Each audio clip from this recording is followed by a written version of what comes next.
Bienvenue dans l'art subtil de l'accompagnement. Aujourd'hui, je voudrais vous confier un nouveau secret qui va vous permettre d'éviter un grand piège des accompagnants. Un piège qui fait plomber toutes nos séances sans qu'on le sache et la manière d'en sortir qui va complètement les transformer. Je suis Nicoletta Savova, cela fait 12 ans que j'accompagne des centaines de personnes sur le chemin de leur transformation. Et j'accompagne également ceux qui veulent suivre ce chemin à leur tour. Alors, ici, je vous confie quelques secrets subtils qui vous permettront de transformer à votre tour votre manière d'être en tant qu'accompagnant. Alors, pour commencer aujourd'hui, je vais vous raconter tout d'abord une petite histoire. C'est l'histoire d'un monsieur qui vient me voir sur les conseils de son médecin. Oui, j'ai bien dit de son médecin, qui est quelqu'un de très humain et à l'écoute de ses patients. Et qui m'explique qu'il est à sa 3e rechute de cancer et que son médecin lui a demandé de venir me voir parce que il le sent désespéré. Comme s'il avait jeté l'éponge et qu'il voulait se résigner. Alors, bien évidemment, au début, je lui demande est-ce qu'il est d'accord avec cette analyse puisqu'il est venu me voir. Et il reconnaît que finalement il se dit « à quoi bon? Pourquoi moi? C'est trop difficile ». Sur le coup, j'essaye de lui apporter un éclairage sur ces questions et je vois bien qu'il se positionne en victime de la maladie et puis de sa vie en général. Alors, je lui demande ce qui a du sens pour lui, ce qui est important pour lui. Je découvre qu'il a 2 filles qui ont 8 et 10 ans et je me dis chouette, ça c'est une super source de transformation. Alors je le fais parler des choses agréables de sa vie, de la manière dont il voudrait avancer. Et je m'aperçois malheureusement qu'il ne se projette pas. Il n'a pas vraiment de projet, il est bloqué dans sa situation actuelle. Et je lui dis que je comprends.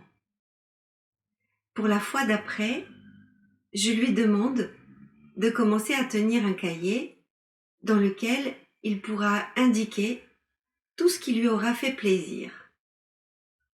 Et lorsqu'il revient 2 semaines plus tard, je m'aperçois que les 2 ou 3 jours qui ont suivi notre séance, il a commencé à écrire des choses qui lui faisaient plaisir, même des toutes petites choses. Et puis après, il avait abandonné. Il m'a dit qu'il n'avait pas eu le temps, mais moi je sens et je vois à sa manière d'être que, en réalité, il avait à nouveau abandonné ce petit fil d'espoir qui avait commencé à le tenir. Alors je le lui dis. Je lui dis, eh bien, vous voyez que pendant les jours qui ont suivi nos séances, vous avez commencé à entrevoir quelque chose un peu comme une lumière au bout d'un tunnel. Est-ce que ça vous a fait du bien? Il me dit que oui, et en même temps, il recommence à me raconter toutes sortes de choses qui l'ont plombé, de son présent, mais aussi de son passé, tout un tas de ressassements, etc. Je fais en sorte de réorienter la séance à nouveau vers ses ressources, vers ses talents, vers tout ce qui pourrait lui être positif aujourd'hui pour avancer. Et il est d'accord. Et il finit par repartir un peu reboosté en me disant qu'il fera les nouveaux exercices que je lui ai demandés. Et puis, arrive notre 3e séance. Et là, il me dit « Vous serez fâché, j'ai rien fait des exercices. » Je lui demande alors pourquoi je serais fâchée. Je ne distribue pas de bons ni de mauvais points.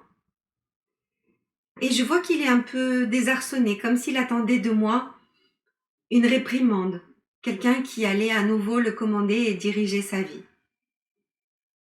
Je lui fais observer ça. Et à nouveau, même chaque fois que je lui demande des choses positives ou valorisantes ou un projet, il commence un petit peu avec de la plainte, des regrets, de l'amertume. Je le lui dis, je lui fais observer. Et puis, je vois à ce moment-là qu'il y a quelque chose qui bascule un peu dans le négatif. Il me dit, mais enfin, comment voulez-vous que je sois positif? Mettez-vous à ma place, j'en suis à ma 3e rechute, j'ai une chimio très lourde, et quand est-ce que je vais voir le bout du tunnel? Et à ce moment-là, je lui dis, tout en restant très calme, que je comprends que ce qu'il vit n'est pas facile, mais qu'en même temps, ça fait partie de son expérience de vie et de son présent. Et là, à ce moment-là, je lui dis, je voudrais vous confier un secret.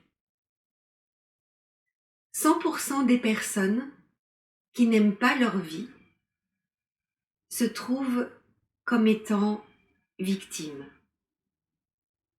Victimes de la maladie, victimes des événements, de la conjoncture, d'un patron, d'une condition sociale, de notre famille, de notre enfance, de notre âge, de notre sexe, de notre couleur de peau.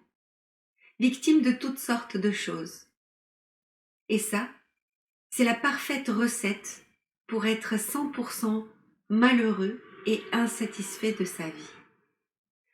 Pourquoi? Parce que si nous sommes victimes de tous les événements qui viennent de l'extérieur, cela veut dire que nous n'avons strictement aucun pouvoir. Et ça, c'est une source de désespoir. Mais c'est aussi quelque chose qui minimise complètement, qui annihile les forces et les pouvoirs humains. Quand je lui dis ça,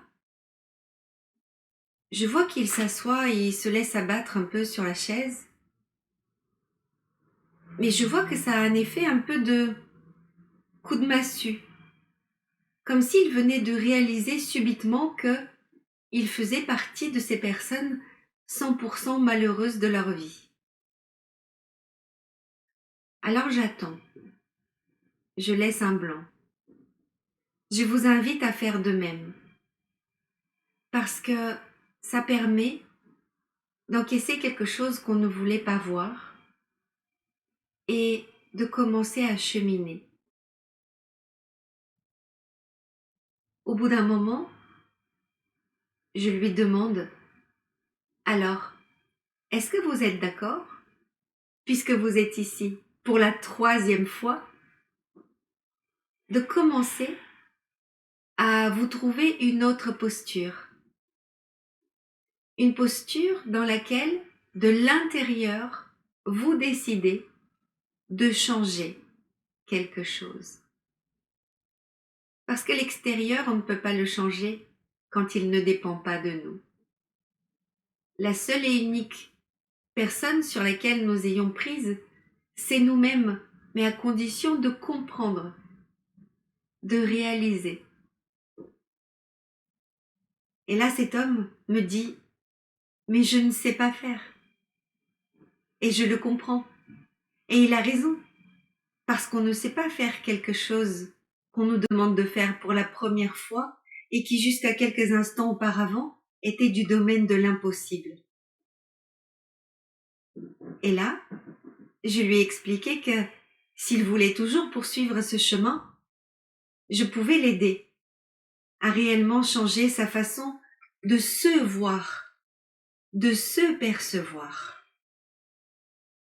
Et là où tout a réellement changé pour cet homme, c'est quand je lui ai dit, et je vous invite, vous aussi, à dire cette phrase aux personnes qui en ont besoin, je lui ai dit que on n'était jamais défini par notre passé. Le passé, c'est le passé.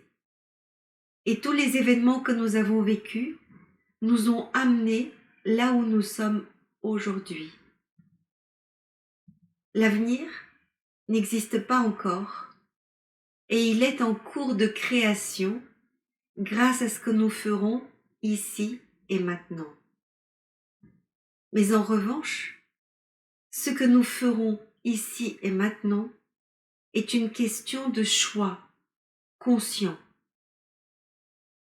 Ici et maintenant, là où j'en suis dans ma vie, qui je décide d'être? Est-ce que je décide d'être victime de la maladie, du sort, de l'extérieur, des événements? Ou est-ce que je décide que grâce à ces épreuves, grâce à ces difficultés, je choisis quelque chose qui va me porter? Et c'est là que notre accompagnement a complètement basculé. Parce que pour la première fois de sa vie, cet homme a accepté de se regarder et de changer de place. D'ailleurs, une technique PNL que j'utilise et qui est très aidante dans ces cas, c'est que je vais même dire à la personne, vous êtes d'accord que le siège là où vous êtes, c'est le siège de votre ancien vous, de votre vous victime. Et si vous décidiez de devenir un autre vous, qui serait-il? Ce vous qui n'est pas victime, qui est-il? Et là, cet homme m'a dit, celui qui se met debout. C'était ces mots, littéralement. Alors je lui ai demandé de se lever, de prendre cette posture debout, de regarder droit devant lui, l'horizon, et de me dire ce que ça changeait en lui. Et vous savez quoi? Ça changeait tout. Parce que là où l'instant d'avant, je voyais un homme abattu en face de moi, cette fois-ci, je voyais en face de moi quelqu'un qui acceptait de prendre une autre place, de se mettre debout et de porter un autre regard. Et ça change tout.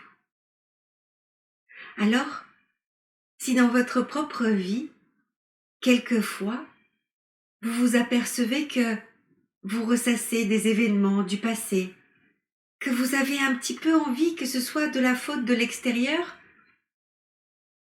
posez-vous juste cette question.